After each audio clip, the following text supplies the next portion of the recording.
by ANS News.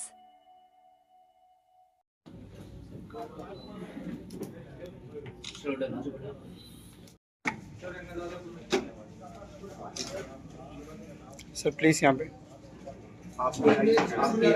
ने देखा कि बच्चों में भी कैंसर होता है because many of the times हमें लगता है कि बच्चों में कैंसर नहीं होता होगा या बच्चों को क्यों होता है, तो बच्चों में भी कैंसर पाया जाता है।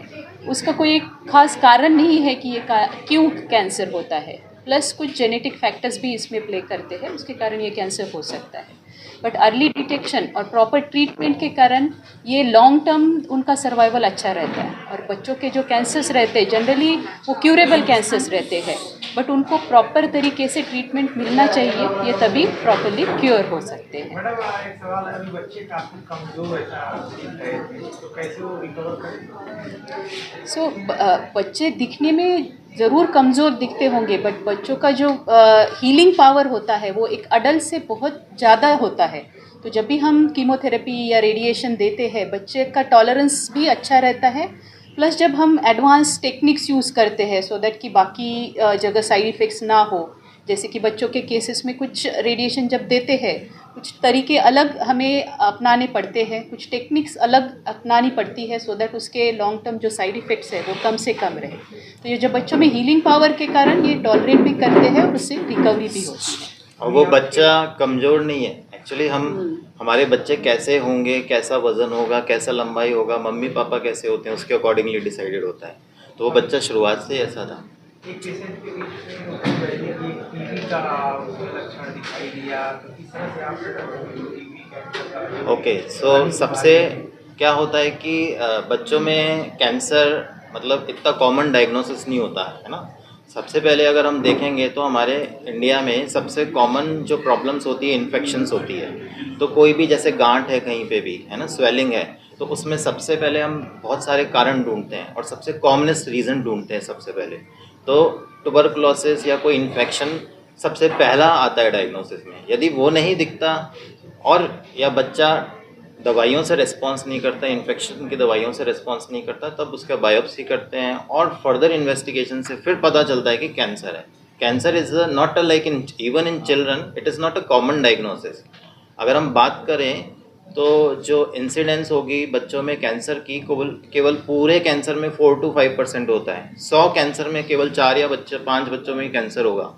तो सबसे कॉमन जो कारण होते हैं जैसे किसी को अनएक्सप्लेन्ड फीवर है, किसी को गांठ है, किसी को वेट लॉस हो रहा है, किसी को ब्लीडिंग हो रही है, तो सबसे पहले हम कॉमन रीजंस रूल आउट करते हैं। अगर वो नहीं होते तभी हम एक कैंसर का डिफरेंशियल डायग्नोसिस। पेरेंट्स लोगों ने जो मनोगत व्यक्त किया है, उन्होंने बहुत सारे पेरेंट्स लोगों ने बताया कि जो अपोलो की टीम है वो पेरेंट्स का मनोबल बढ़ाने में कामयाब रही है और उसका रिजल्ट बच्चों को रिकवरी में अच्छा रहता है। क्या बताएगा आपके टीम के बारे में? ये बिल्कुल सही बात है। आई थिंक हमारे साथ एक विशेषज्ञ हैं डॉक्टर, शी इज साइकोलॉजिस्ट, ये इसके बारे में ज़्यादा अच्छी तरह टिप्पणी कर सकती हैं।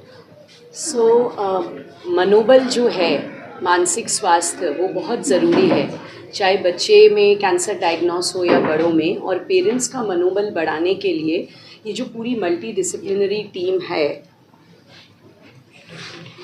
हाथ में रखो तो भी चलेगा। Okay, is it I am audible? हाँ, तो ये जो पूरी मल्टी डिसिप्लिनरी टीम है, अगर बच्चों में कैंसर डायग्नोस होता है तो ऑब्वियसली कुछ चीज़ें हैं जो उनको फॉलो करना पड़ता है because of the treatment precautions. तो बहुत सारे बच्चों में ये सवाल भी मन में आता है कि मैं कुछ दिन ट्रीटमेंट में हूँ, स्कूल नहीं जा पा रहा हूँ, कंपैरिजन्स जो कि डॉक्टर नीता ने भी थोड़ी देर पहले बोला, वाई मी, मेरे साथ ऐसा क्यों हो रहा है। बहुत बच्चे मुझे आके ये सवाल पूछते हैं।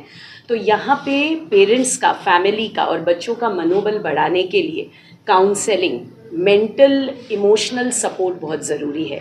पेरेंट्स का तो है ही, और पेरेंट्स के साथ साथ बच्चों का भी, पेरेंट्स को भी सिखाया जाता है कैसे वो इमोशनली अवेलेबल रहेंगे बच्चों के साथ उस समय, ताकि उनका जो मानसिक स्वास्थ्य है, सेल्फ कॉन्फिडेंस है, वो कम ना हो जाए। क्योंकि माइंड के साथ बॉडी का एक बहुत बड़ा संबंध है, शरीर और मन का। आप जितना मन से पॉजिटिव रहोगे, कॉन्फिडेंट रहोगे, उसका एक पॉजिटिव छाप आपके ट्रीटमेंट में भी पड़ेगा। तो बच्चे और फैमिली मेम्बर्स, इनका ज़रूरत पड़े तो बहुत इम्पॉर्टेंट है साइकोलॉजिकल थेरेपीज़ और काउंसलिंग में आना। मैडम, जो बच्चे का बुखार होता है शुरुआती के दौर में, तो ऐसे और कुछ लक्षण होते हैं क्या, जिससे मतलब बाद में जाके मालूम पड़ता है, या कुछ उसके मतलब बचाव के लिए क्या कहना है? सिम्टम्स बहुत प्रकार के हो सकते हैं, क्योंकि जैसे कैंसर हर जगह का हो सकता है, मतलब आपके हेड से लेके आपके पाँव तक हर जगह कैंसर प्रोड्यूस होने का चांस रहता है। इवन ब्लड में भी कैंसर हो सकता है। तो हर कैंसर का एक अलग अलग सिम्टम रहता है। जैसे कि अभी जो बच्चे का आपने सुना कि विल्म्स ट्यूमर था, किडनी वाला कैंसर था, उसमें जनरली एब्डोमिनल डिस्टेंशन, पेट फूलना या फीवर होना या बहुत ज़्यादा ब्लड जाना किसी यूरिन के थ्रू, या फिर अन्य जो स्टूल है, या फिर वोमिटिंग होना, ये चीज़ें उसमें पाई जाती है। कुछ पेशेंट में ये होता है कि वेट लॉस बहुत ज़्यादा होने लगता है। कुछ पेशेंट में बच्चों में कमज़ोरी आ जाती है, जैसे कि खेलते हैं और खेलते खेलते गिर रहे हैं, या ऐसे ही फीवर आ रहा है, विदाउट एनी इन्फेक्शन फीवर आ रहा है, उनकी पेशियाँ कम हो रही है। तो ये हर कैंसर के अलग अलग प्रकार के लक्षण होते हैं। सावधानियां क्या बरतनी चाहिए ऐसे बच्चों को, अगर होता है तो क्या बरतनी चाहिए? Cancer is not preventable in few cases. कुछ कैंसर, बहुत ही कम कैंसर ऐसे हैं जो हम प्रिवेंट कर सकते हैं। जैसे कि जो फीमेल्स में सर्विक्स का कैंसर हम बोल सकते हैं, उसमें वैक्सीन अवेलेबल है, तो वहाँ वो प्रिवेंट हो सकते हैं। But majority of the cancers में प्रिवेंशन नहीं कर सकते हैं। उसका अर्ली डिटेक्शन ही मेन तरीका है कि उसको जल्दी से डिटेक्ट किया जाए और प्रॉपरली ट्रीट किया जाए। मैं इस चीज़ में एक और ऐड करना चाहूँगा, जैसे कि बड़ों में कैंसर होते हैं, है ना, कि कोई तंबाकू खाता है, सिगरेट पीता है, ठीक है, अल्कोहल पी रहा है ना, तो ऐसे कोई रिस्क फैक्टर बच्चों में होते नहीं है।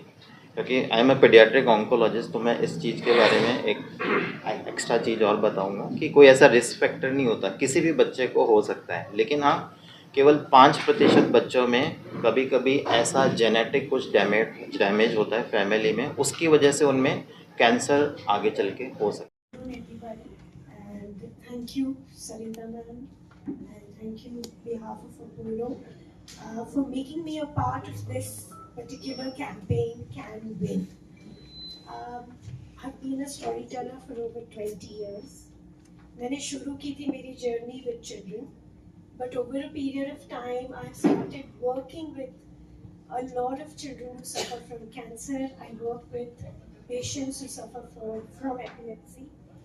और मैंने ये रियलाइज़ किया है कि कहानियाँ ऐसी पावरफुल टूल है कि वो सिर्फ बच्चों के लिए नहीं, बट इवन फॉर एडल्ट्स।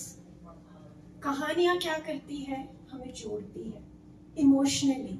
और जो हमने यहाँ पे सुना, I am sure each of you must have felt that pain that the parents have gone through, the child has gone through, और यही कहानियाँ करती है। And I am really happy to be a part of this, and hopefully we will together share stories, क्योंकि कहानियाँ क्या करती है, हमें ये पेन का मतलब, ये when we share it's something which becomes a little lighter, yeah. And as sir said, it takes a lot of courage to stand here and share something so painful with people you don't know.